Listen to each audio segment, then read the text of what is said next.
tell Jesus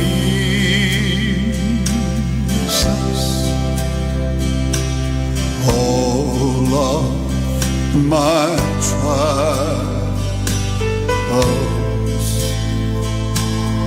I cannot bear these burdens alone. No, I can't, Lord. In my distress,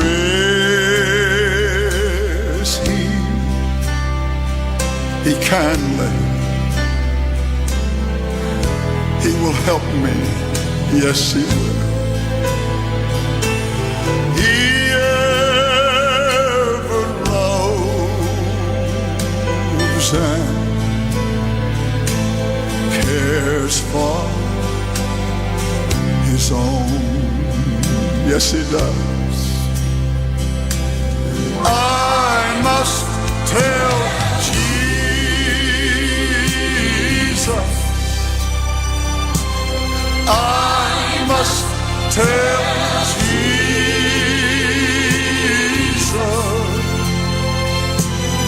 I cannot bear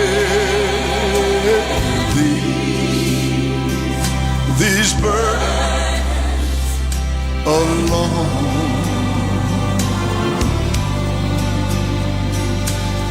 I must tell Jesus,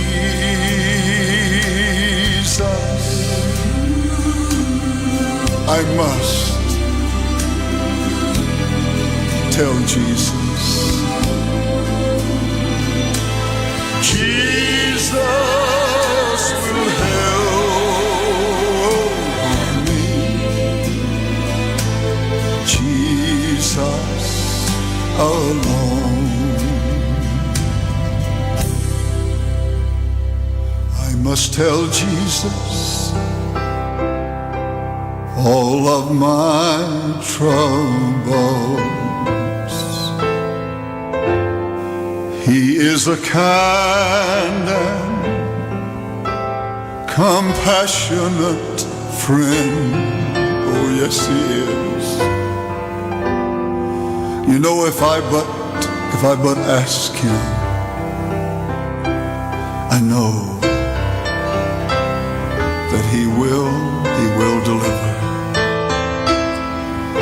Make all my troubles, hallelujah, quickly and in. I must tell Jesus,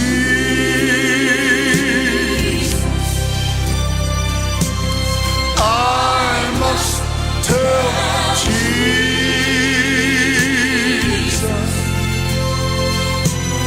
I cannot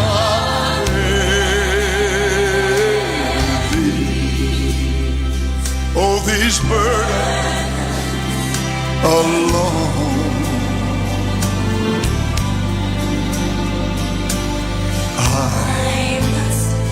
Must tell Jesus,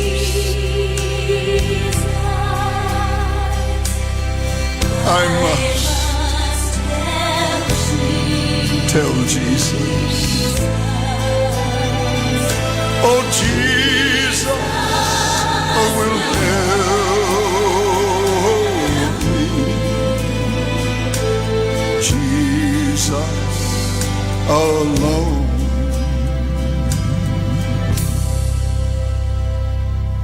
You know, tempted and tried, I need a Savior.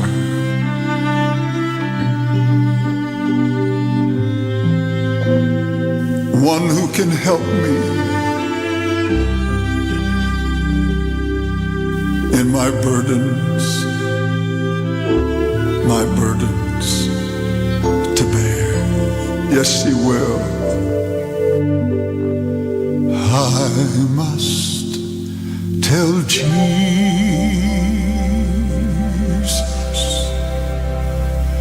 I I must tell Jesus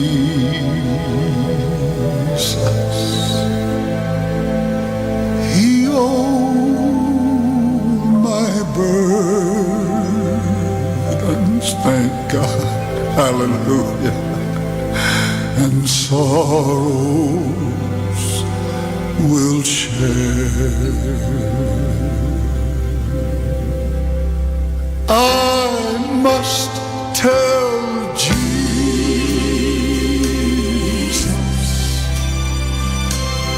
I must tell Jesus,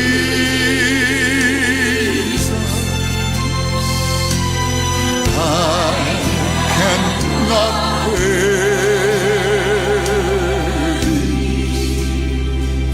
these burdens alone. I must tell Jesus. I must tell. I must tell Jesus. Jesus can help me.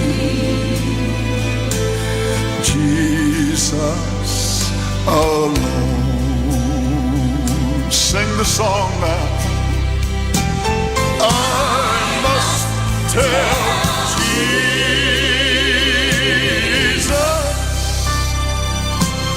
I must tell Jesus.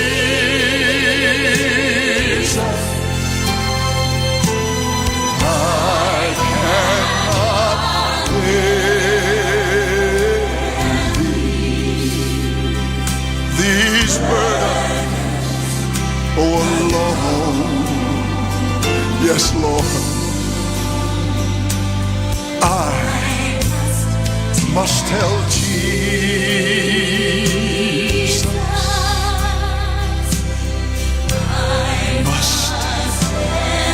I must tell Jesus.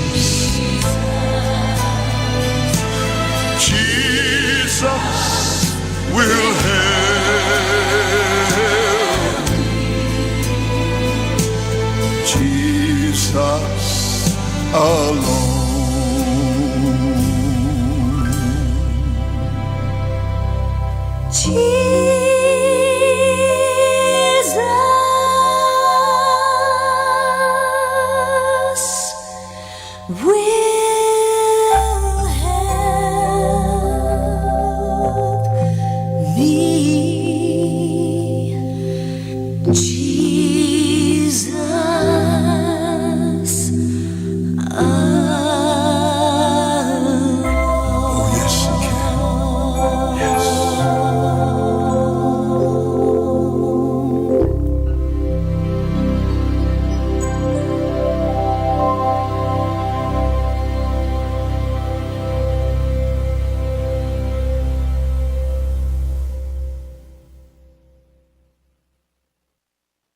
This is Cross Preaching for Spartanburg, WXPS 92.1 FM.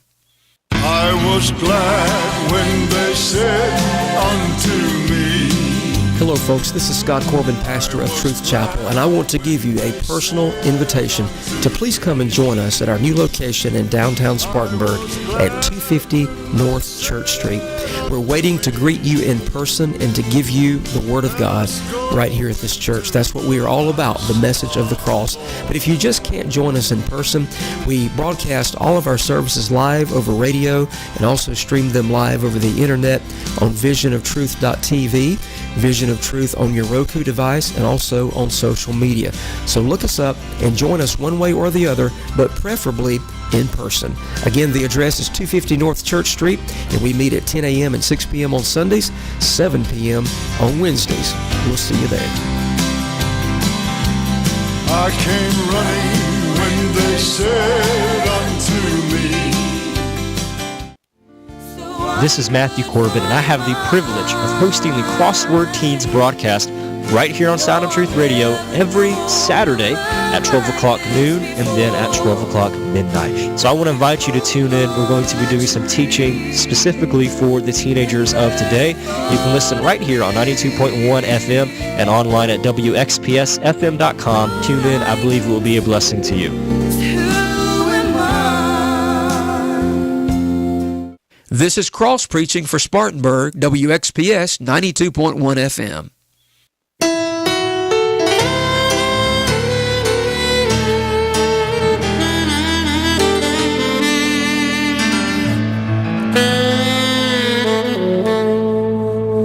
Well, a hand of fear, it gripped the crowd. Oh, that day in Jerry's home, when the doctor, he sadly said, your daughter's gone. Well, you could feel the parents' heartbreak. You could hear them cry and moan. You see, their little girl, she was only 12 years old. Now somewhere in the distance,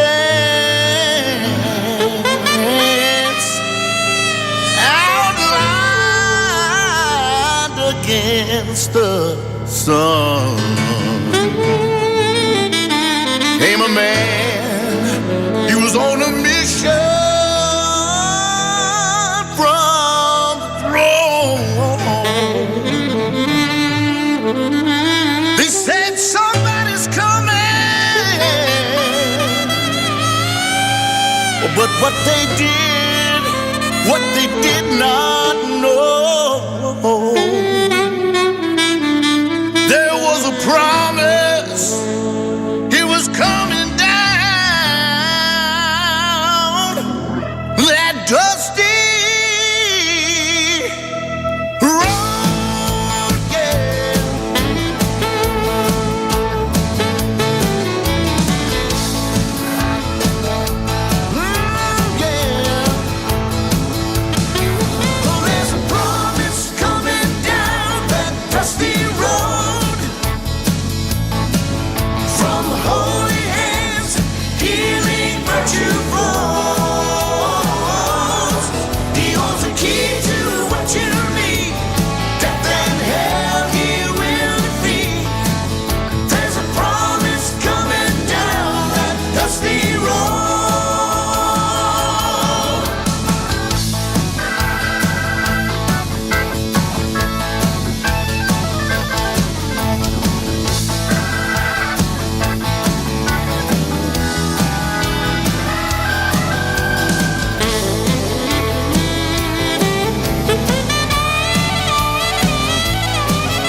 Wonder, it turned to laughter when the Lord, He began to speak. He said, your daughter, no, she's not dead, she's only asleep. Then he turned toward the multitude and he told them all, you can all